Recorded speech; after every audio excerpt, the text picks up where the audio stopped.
Plus 11, I just, that's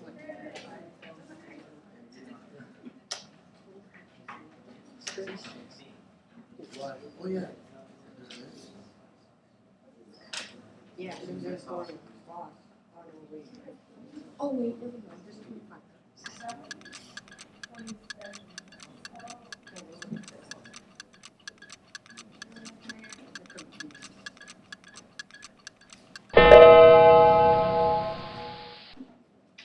All right, so good morning. Today's warm-up has an assortment of ideas all wrapped in. So we'll start with some review and then lead into some ideas that will kind of get us jump-started for today's lesson. So let's start with number one. What are the missing angles from triangle PQR? What are the missing angles? So for the first couple, we'll go to the equity bars. What did you get? Student number 13 and student number 6. What did you get? Student number 13. Okay, student number 6. What did you get? So the two missing angles were 72 degrees and 72 degrees.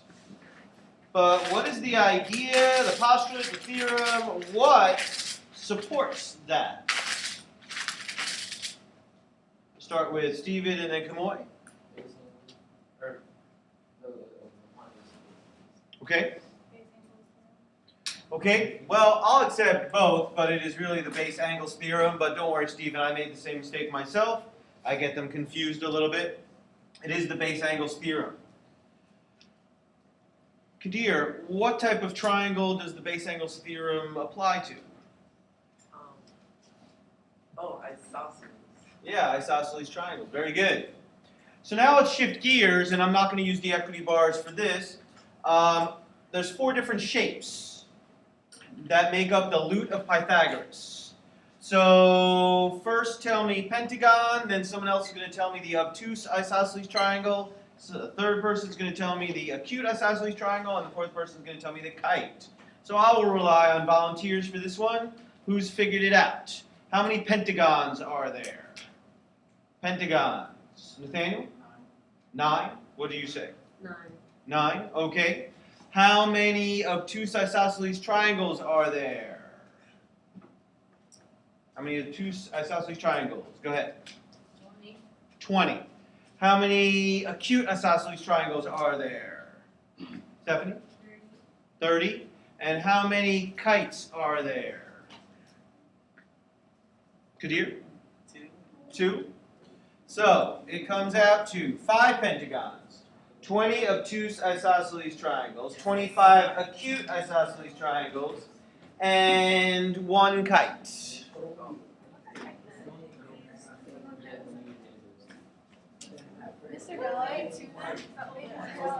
So we'll look at it together. Don't worry. Let's.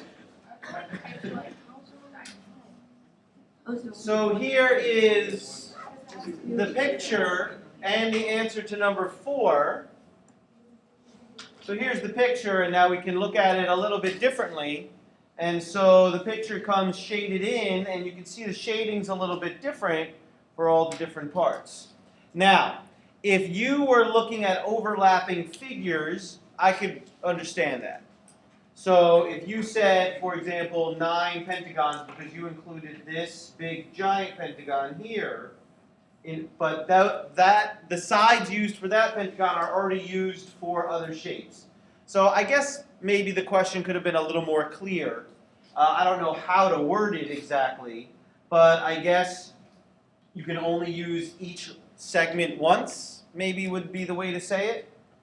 So now if you look, the way I have it shaded in, maybe it's a little bit more clear. So the 5 pentagons are these 5 pentagons right there. The obtuse isosceles triangles are the dark shaded triangles. 1, 2, 3, 4.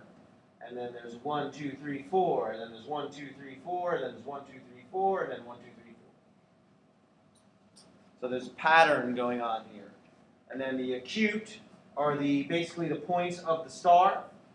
See that little star there? And then the kite.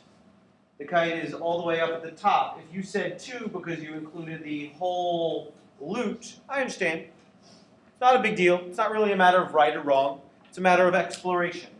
So try not to think of it as, oh, I got the question wrong. Just try to think of it as, okay, I was looking at it a little bit differently, and I don't need to worry about it because I observed something a little bit different. Does that make sense? So any comments, questions? We'll start with numbers 3 and 4. Any comments, questions about what you did? Well, 3 and 4 lead us into chapter 6, which is all about similarity, and that's what the Lute of Pythagoras illustrates very well, is that there is a lot of similarity going on. Whereas we have spent the majority of the year so far discussing congruence. So our thinking is going to shift a little bit. Okay? Any questions about numbers 1 and 2? Any questions about numbers 1 and 2? Seven? No? You sure? Anything at all? Okay, let's draw a line across our papers. As you can see, the title of today's lesson, 6.1, using similar polygons. So we're going to get away from triangles exclusively. You're going to see triangles today, but it's not going to be exclusive anymore. Excuse me. And we're going to explore more shapes, polygons. So today your objectives are to, by the end of today, to be able to identify similar polygons and to apply properties of similar polygons to solve some different types of questions. One thing that is starting to be very different with the way teaching is going on, the way learning is going on in our country, is that you have to be able to extrapolate any idea that you explore to other situations without me guiding you or prompting you or anything. So you're going to see some different explorations in different situations today. But when I give you your homework assignment, you're going to see some of them, and then you're going to see some other things.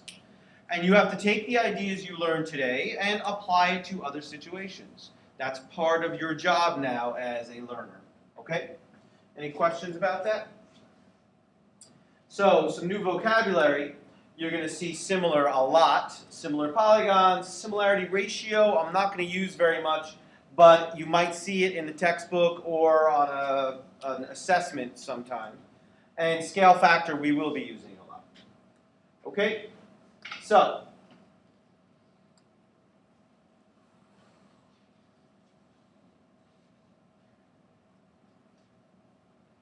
what does similar mean? Corresponding angles are congruent,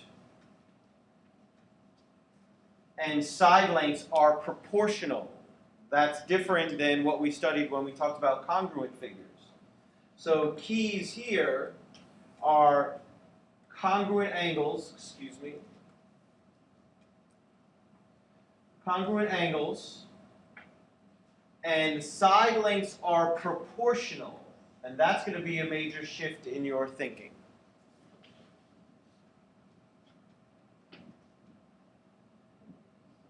So, in this diagram, ABCD is similar to EFGH. So, say ABCD is similar to EFGH. But you can write that using a symbol. It's a little squiggly line. That means is similar to. And so we need to get used to doing this. And when you have something written like that, that is called a similarity statement. Similarity statement. You learned before when we were talking about triangles that the order of the vertices matters. If you're talking about corresponding, you have to put things in the right order.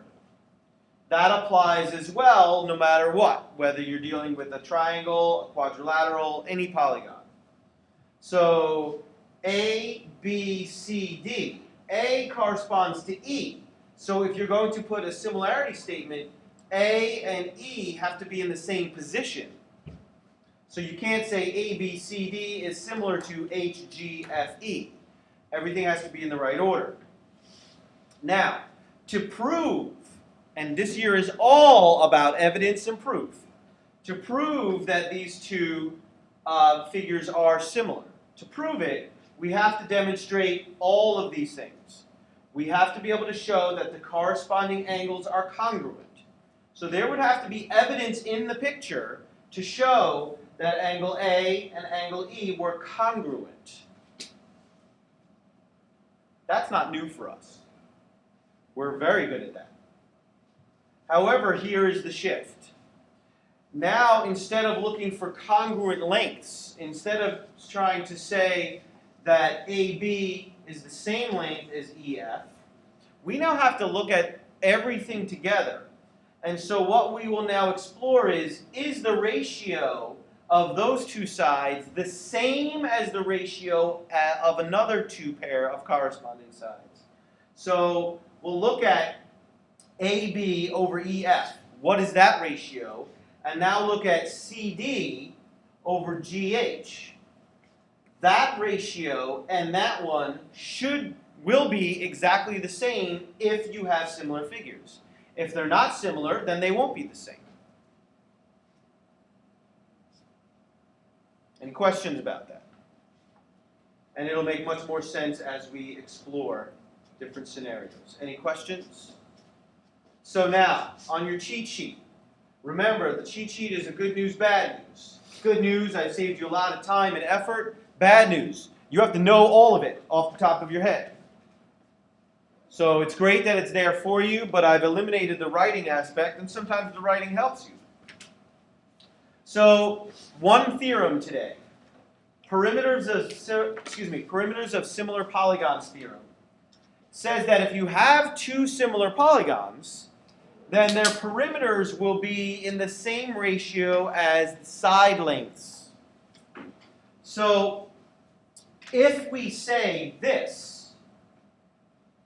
by definition, it means KL and PQ will form a ratio, and that ratio will also be the same ratio that the entire perimeter will be.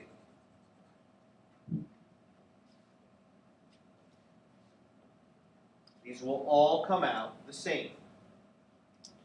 Also, this ratio that I keep referring to is called the scale factor. So that's one little note that I forgot to include here. That ratio, which is all of these, they're all the same, is also called the scale factor. And we're going to be talking about that quite a bit as well. That is the scale factor. But so is this, and so is this. They're all the same. They all represent the same thing. The relationship of this compared to this. So that's a theorem we will be using from now on. And secondly, we have just an idea. It's not in theorem postulate form, but it doesn't matter. If you have two polygons that are similar, then the ratio of any two lengths, any two segments in the figure will be in the same ratio again. So not just this side compared to this side will be in the same ratio as this one compared to that one, and the perimeter will be in the same ratio, but any line within the shape will be in the same ratio. So for example, if I now draw this segment from that corner to that corner, and this segment from that corner to that corner, those two lengths will also be in the same ratio, the same scale factor. And that's what this idea represents. Anyone have any comments or questions before we start utilizing all of these ideas? Good, we're doing well so far. So, today, you don't need to copy the text of questions, but the diagrams are needed. A sketch of the diagram will be perfectly okay.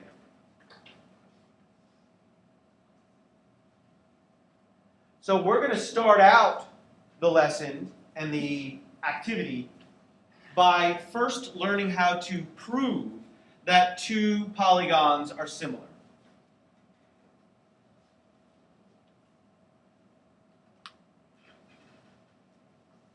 So I've prompted you. I've started out by telling you really what to do.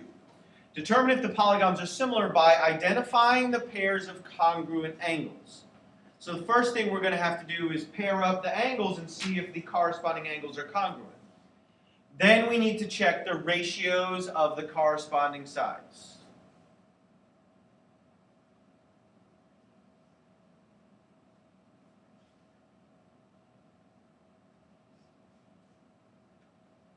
So we've got a large triangle and a smaller triangle. We've got triangle MNP and TQR. Can someone pick one angle out of all of those to start with? Just pick one angle, any angle, doesn't matter. Go ahead, John. I just want one angle. N. Okay. So, angle N. And you already said that the corresponding angle for angle N is Q. So we've got angle N and we've got angle Q. Are they congruent? Is there evidence that they're congruent? Alexandra? Yeah, what's the evidence?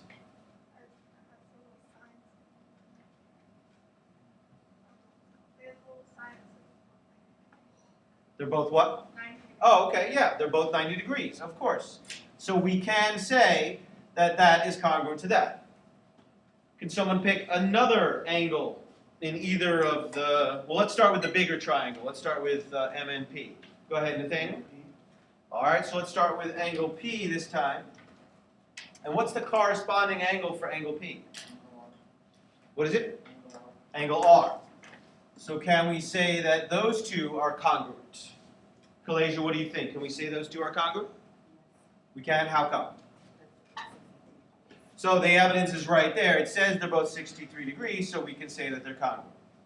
And then the last angle in the big figure is angle M. And the corresponding angle for angle M, which one is that? Which one's corresponding?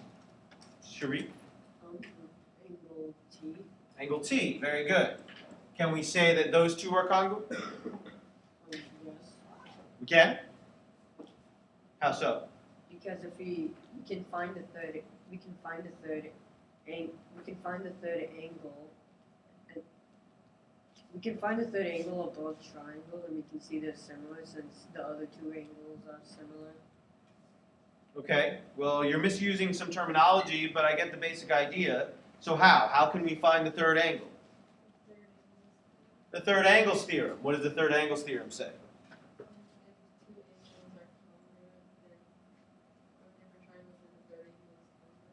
Okay, so if we have two angles that are congruent to two angles in another triangle, then the third angles will be congruent. The third angles theorem. What else could we do? Sharik was kind of saying something different. How could we just find, if we forget about this, how could we find that angle? Kamoy? And what's that called?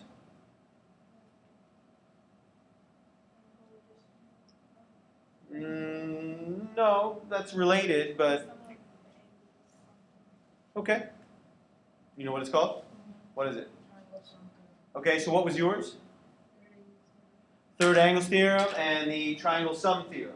So either way, it's basically saying the same thing. And Kamoy, you were absolutely right. So we could find the measure of that angle, but we don't even need to. We have basically a shortcut from Ziomara. Third angles theorem says if two angles in one triangle are congruent to two angles in another, then the third angles will be congruent. So we can now say this. They're congruent. So I want to be careful because Sharik started using the word similar, but we're not really ready for that yet. We're talking about congruent angles. That will help us prove that this is similar to this. Anyone have any questions so far? Okay, so now to prove, we're not done proving it, to prove that these two are similar, now we have to look at the ratio of the sides. We're not looking for congruent sides, we're looking for the ratio of the sides to all be the same. So we have to identify corresponding sides. So let's start, I'm going to do highlighting. We've got NP. Could someone tell me what is the corresponding side to NP? Stephen? Okay. QR, right there. So now we need to look at the ratio. And it doesn't matter yet which way we do it. We could do this one over this one, or we could do it the other way around. It doesn't really matter. But we need to look at the ratio. So let's start with the bigger triangle. We'll put the 1 over 0.5.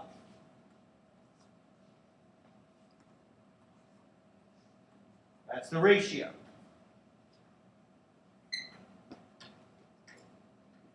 Put it in simplest form. What does that come out to in simplest form?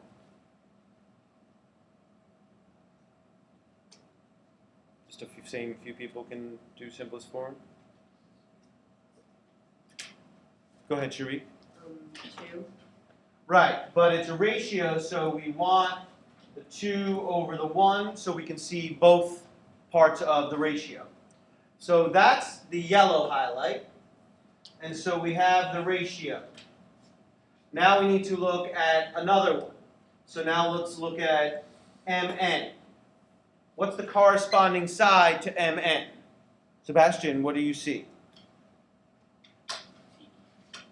And I love how you put the letters in the right order. That was very, very good.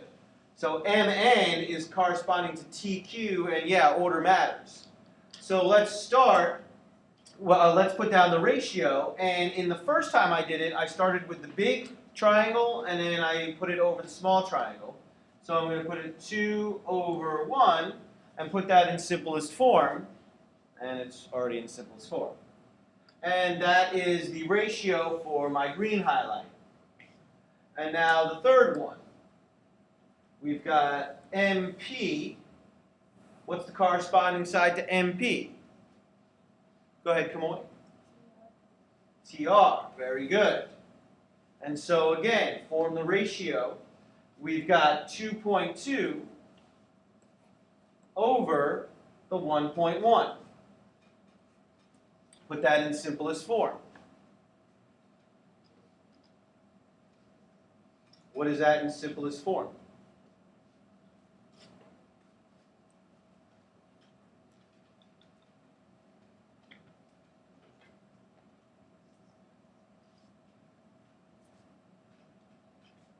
Next up, 2 over 1. So that's my orange highlight. So now we can compare the highlights and we can see that all of the ratios are the same. If all of the ratios are the same, 1, 2, 3, and we can show that all of the angles are congruent, now we have proven that the two triangles are similar. You'll remember back when we spent a little more time on proofs that I talked about gathering evidence. You had to gather all the pieces of evidence before you could then make those final statements. Same thing is true here. You need all the evidence. Now, as we go through this, as you start getting better and better, we will be able to skip over writing everything. Okay? If it's clearly marked in the diagram that the angles are congruent, then you can skip over writing that down, but you're going to have to show or be able to explain how you know that the two figures are similar. Okay? Does anyone have any comments or questions on how we proved it? Okay, so let's expand on what we've learned and now do the same explore the same idea again, but now include the idea of scale factor. So part B, determine whether the polygons are similar. If they are, write a similarity statement and find the scale factor.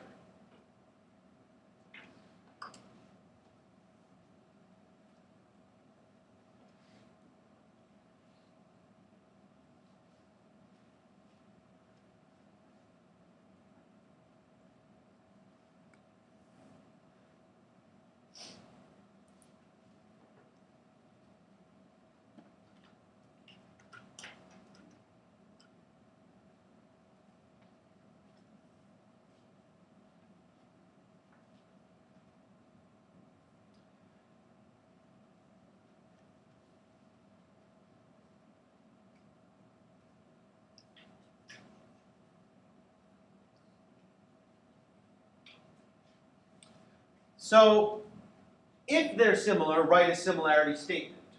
So let's pretend for a moment that we proved it. Well, we've got kind of the similarity statement right here.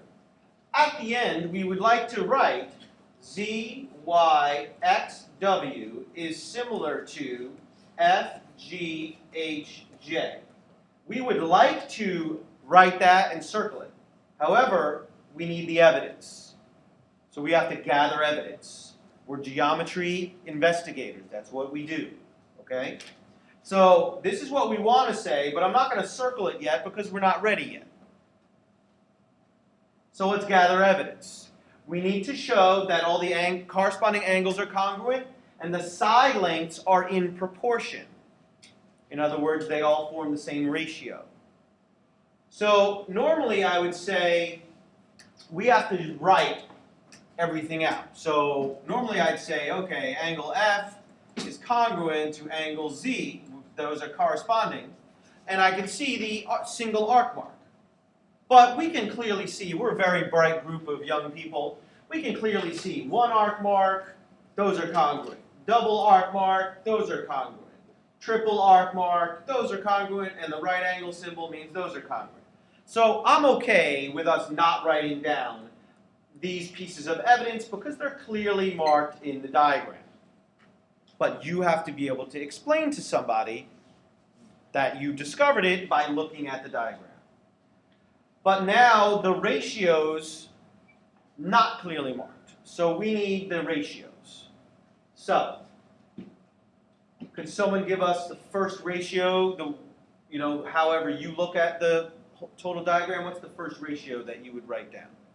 Okay, I'm just going to call on all different people, so stay on your toes. Not going to use the equity bars. I'm just going to call on people, make sure everyone's involved. Okay, so Kayla, what would be the first ratio you would write down? 20 over 25. So you're starting right here and here?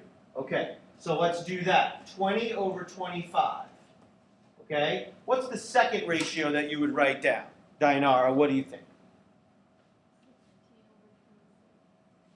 16, 20. 16 over 20. Okay, so let's write that down.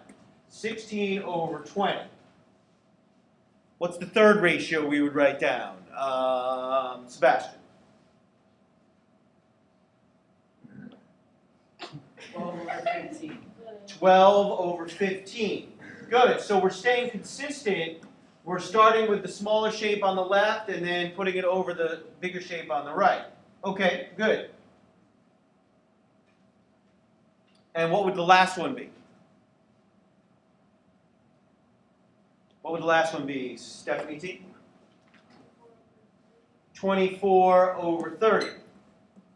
Okay?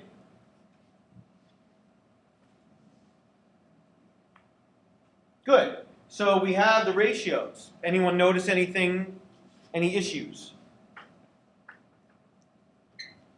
John? They're not the same. Okay. So that would mean that they're not similar. Okay. Any other issues that you noticed? Kadir? They are the same. So you disagree with what John said? Okay.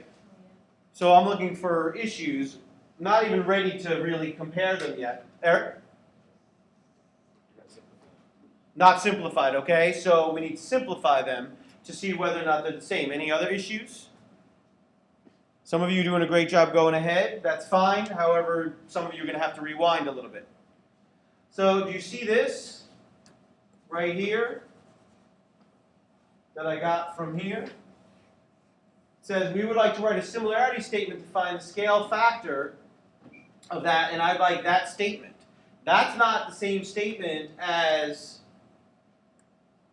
F, G, H, J is similar to Z, Y, X, W. It's a little bit different. So the order matters. So we chose, I just called on someone and they just said what they said, and it doesn't matter. Nobody's a bad person and nobody made a horrible mistake. But if we want to make this statement, then this shape should have come first. If we're going to compare this, and if we're going to write a scale factor, in which this comes first, then this should have come first. So this shape, I mean, said last year, algebra is about the details, geometry is about the details too. Mathematics is about the details. And so, unfortunately, every ratio, something has to happen to every ratio. What has to happen to all of them? What has to happen, Kamoy? They all have to flip, because this shape should have come first. Okay?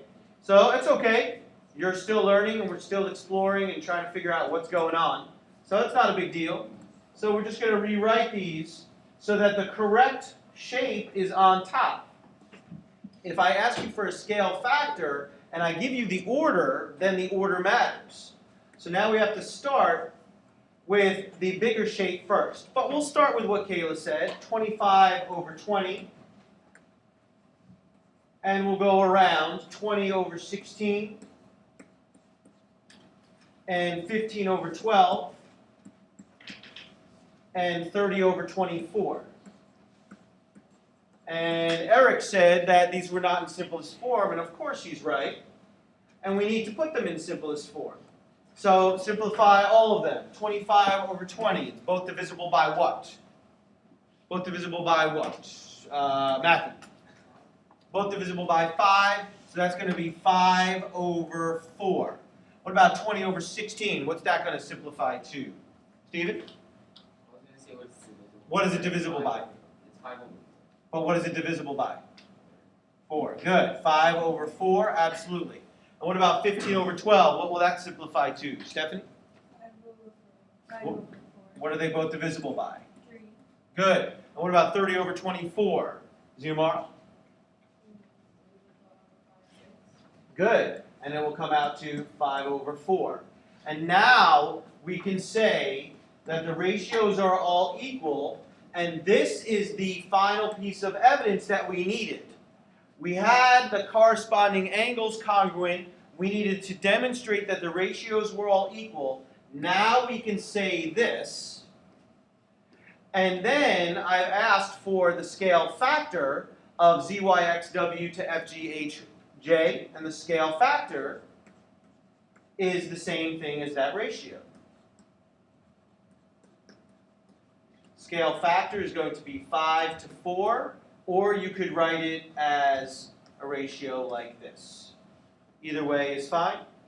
And so these are the two things, the two conclusions I've asked us to arrive at, and then the evidence is all laid out here.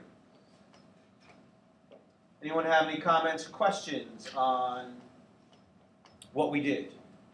On A or B, or anything we did here, or the mistake that we made, and little details? Any questions?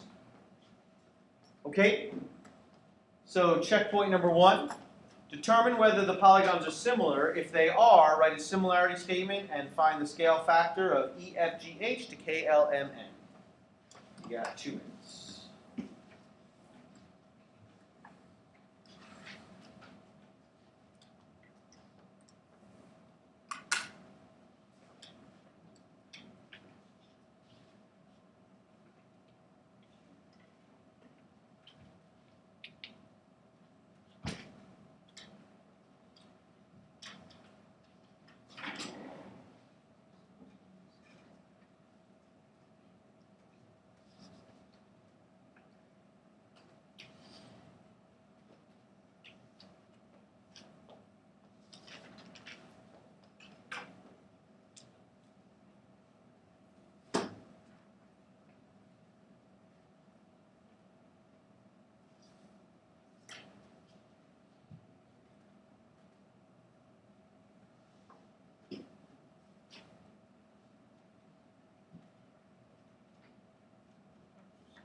Okay.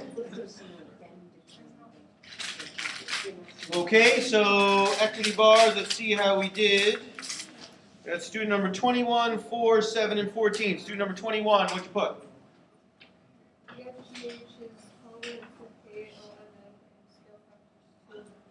Okay. Student number 4, what did you put?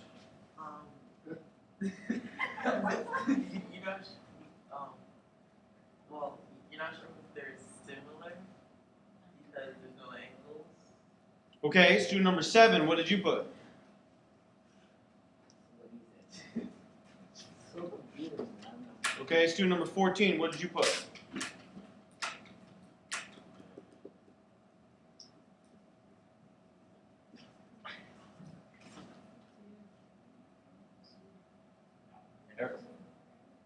Eric? That's you. This is where words start coming out of your mouth. What he said. What did he say? He said that you can determine if they're even up since there's no angles. Okay, is that what it says on your paper? No. Oh. Okay. So you just plagiarized someone else's thought. There's no evidence of congruent angles, so unfortunately you can't determine. However, this actually came out of a mistake I made that was discovered, so we're going to actually do this question again. And now checkpoint number 1 reloaded. In the diagram, angle E is congruent to angle K, angle F is congruent to angle L, angle G is congruent to angle M, and angle H is congruent to angle N. Prove that the polygons are similar, write a similarity statement, and find the scale factor of E, F, G, H to K, L, M, N. So another 2 minutes on the clock. And let's see how you do now that there is some evidence. I know they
So I think the cat's out of the bag. I think we know that these two are similar, and you need to be able to demonstrate the evidence. And let's just gather the scale factor. What is the scale factor of EFGH to KLMN? And the order does matter. So let's go to student number 18, 9, 15, and 17. Student number 18, what'd you put? 2 to 1. Okay, student number 9. 2 to 1. Student number 15. Student number 17. Okay, so now you can make the similarity statement, as I said, and the scale factor is 2 to 1. Does anyone have any questions or comments on why we redid the same question or anything at all? Okay, so let's keep developing the idea And now, shift from proving polygons similar to now using similar polygons. Okay? So we started out by first proving them similar, and now we're going to say, okay, these are similar, now what can you do? So I'm giving you these two similar polygons. I've indicated it in a similarity statement right here. What is the scale factor of QRST to ABCD? So we already know how to do that, but now it's even easier because we already know that they're similar. You just have to make one ratio, but you have to make it in the right order. So what is the scale factor of QRST to ABCD? Give me a thumbs up if you already got it just by looking. Few people? Good. Stephanie T, what is it? Okay. Do you agree with that, GMR? No, you don't agree with that. Oh, what did you say it was? Okay. So we have a disagreement. So where else were my other thumbs up people? I lost them. Alexandra, what do you say? 1/2. So the order matters, and since I put QRST to ABCD, that means this shape has to be on top in the scale factor ratio. So you had the right numbers, but you have to make sure you put them in the right order. So we've got 6/12, and that simplifies to 1/2. You can pick any corresponding sides to form the ratio. It'll work no matter what. The only thing you would want to avoid is this side right here and this side right here because we're missing that piece of information. If you looked ahead, you would see that we're going to find that piece of information right now. Okay? Any questions about that? Okay? Give me a thumbs up if you could find X mentally, just by looking and knowing. Thumbs up if you could do it mentally. Good. Eric, what is it? Okay, so X is 8. So we can do that mentally because we can just see that every side in ABCD is twice the size of the sides in QRST. So we know that this must be twice the size of this. That's not hard. But let's make sure we understand what's going on. What is really happening is we now use this scale factor for anything in this relationship. And so here's what actually happens. We have 1/2 equals, and now we plug in what we need to find. The 4 is in the smaller shape, so the 4 is going to go on the top. The x goes on the bottom, and now we have a proportion. That's what's meant by similar figures are proportional. And now when we solve that proportion, we get x equals 8. You were able to do it mentally just by looking and using logic, but I want to make sure that we understand that this is actually what's happening. Okay? Any comments, questions on that? Any concerns, any issues? Okay? So checkpoint number 2, triangle DEF is similar to triangle MNP. Find the scale factor of triangle DEF to triangle MNP, and then find the value of x. So you've got 2 simple questions. You've got 2 minutes. If there's time left, compare your answers with your teammates to see if you all agree on the results.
All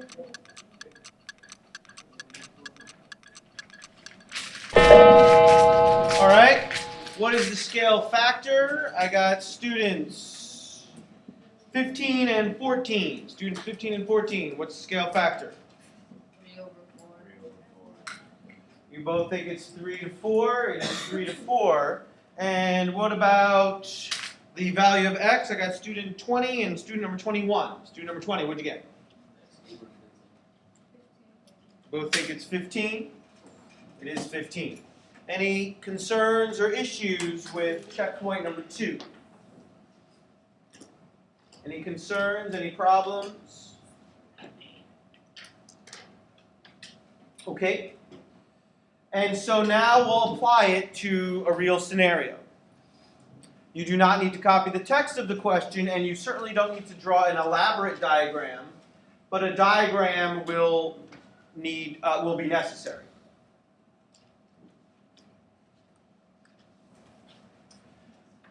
Read the text, of course, to yourself and draw out a diagram that you think would be appropriate for the question. So take a minute to do that, and then we'll come back together as a whole group.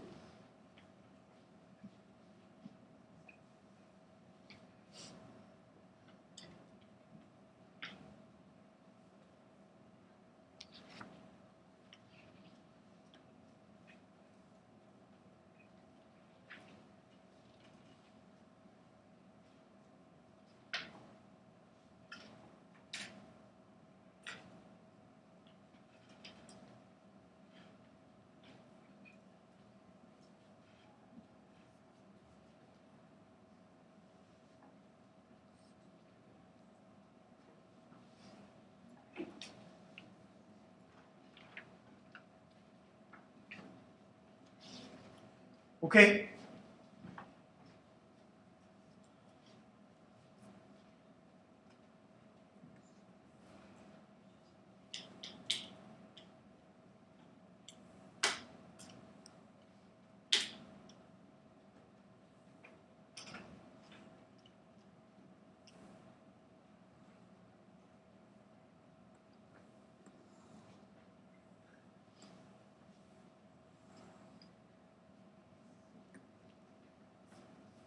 So, we have a town that's going to build a new community swimming pool. An Olympic pool is rectangular with length 50 meters and 25 meters. I believe that's accurate. Are there any competitive swimmers in the room? Competitive swimmer. Is that Olympic pool? Good. So, that's an Olympic pool. But they are not going to build an Olympic pool. They may not have the space to accommodate that. Their pool, the town, is going to build a pool that is 40 meters long. But it's going to be similar. So this is not the word similar used like we do in English, like that color blue is similar to that color blue. We're saying similar in the technical sense that they're going to have the same angles, different length sides, but the sides must be proportional. So find the scale factor of the town's new pool to an Olympic pool. So if we draw out a simple diagram, we can figure things out. So if this represents the Olympic style pool, we can say, and using my computer I can actually shrink this down proportionally like that. That's going to be the town's pool. And so we know that this is 50 meters, and that's 25 meters. That's the Olympic-sized pool. This is going to be 40 meters. What's the scale factor of the new pool, the town's pool, compared to the Olympic pool? Since we're told already that they're similar, we can use that fact to write the scale factor. So what is the scale factor? You can probably do it mentally.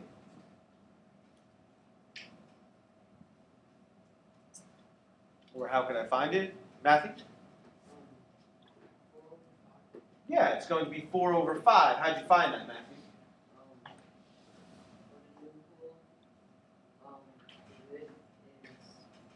The width is 20 meters. And the length is 40 meters. How do you know the width is 20? Because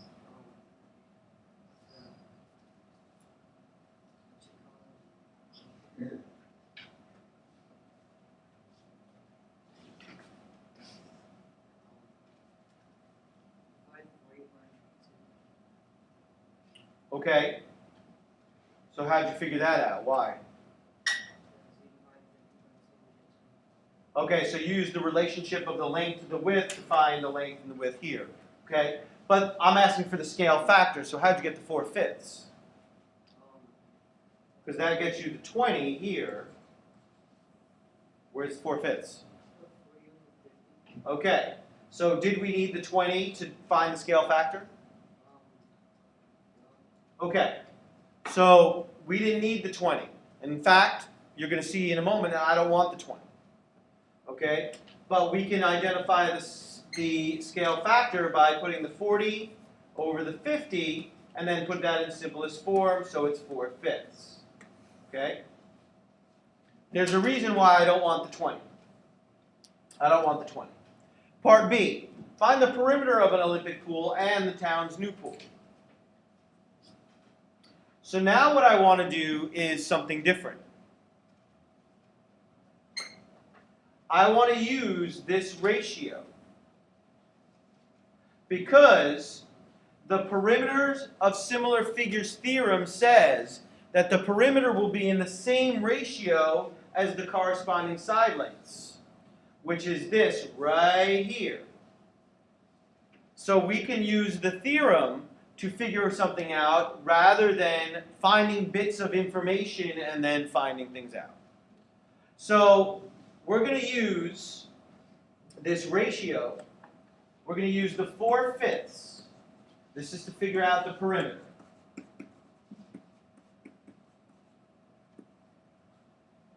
The perimeters are going to be in a ratio of 4 to 5. Now we can mentally do the perimeter of the Olympic pool. So what's the perimeter of the Olympic pool? You can do that mentally just by looking. Okay, just give me a thumbs up when you've got it, mentally.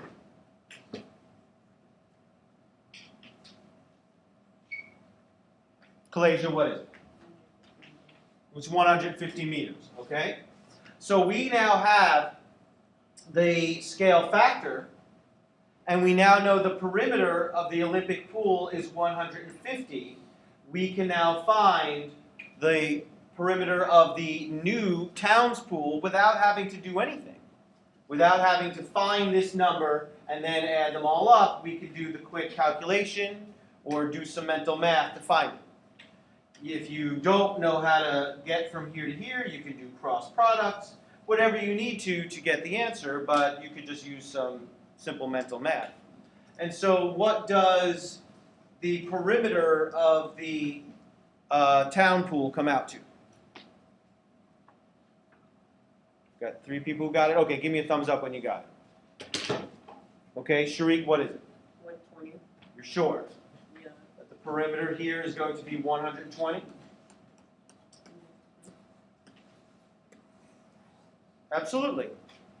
So we would have found that out, no matter how we did it, if we had used Matthew's method of filling in the 20, and then filling in a 40 and another 20, then we could add it all up. But the idea here was, that's something you learned like 3 years ago. Now we're trying to use the idea of proportionality, similar figures, and the fact that perimeters will be in the same ratio as everything else within the figure. So the side lengths were in a ratio of 4 to 5, and that means the perimeters are going to be in a ratio of 4 to 5. Any questions about that?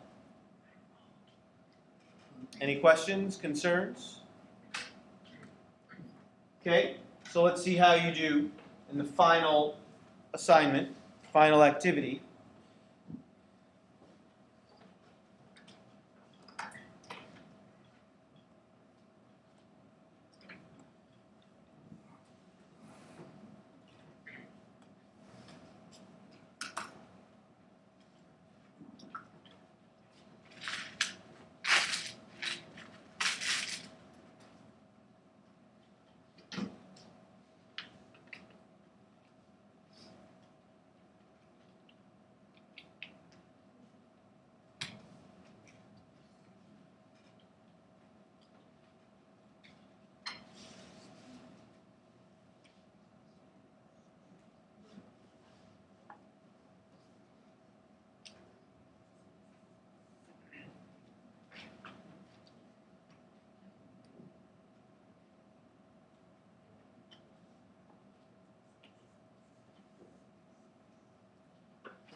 Okay, what is the perimeter?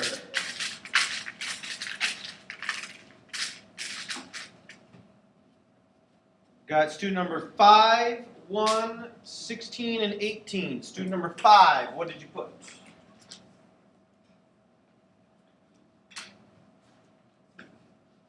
That's you, Kamoy. Student number 1, what'd you put? 46. Student number 16, what'd you put? Student number 18, what'd you put? 46. So, the perimeter will be 46. 46 units, 46, I'm fine either way.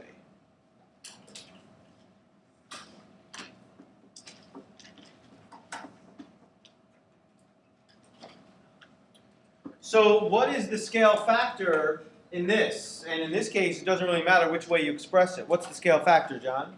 2 over 3. It's 2 to 3. Scale factor is 2 to 3, which means that the perimeters are going to be in that same ratio.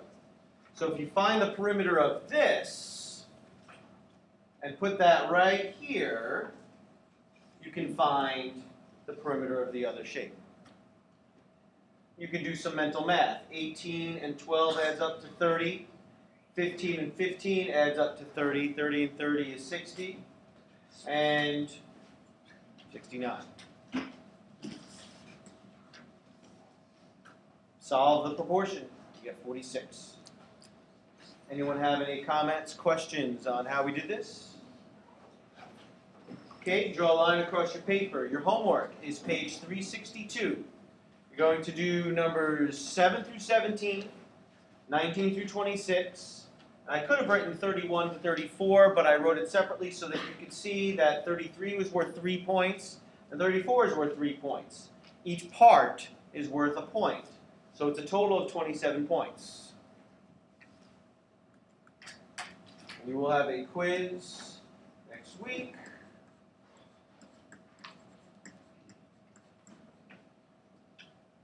It'll be early in the week.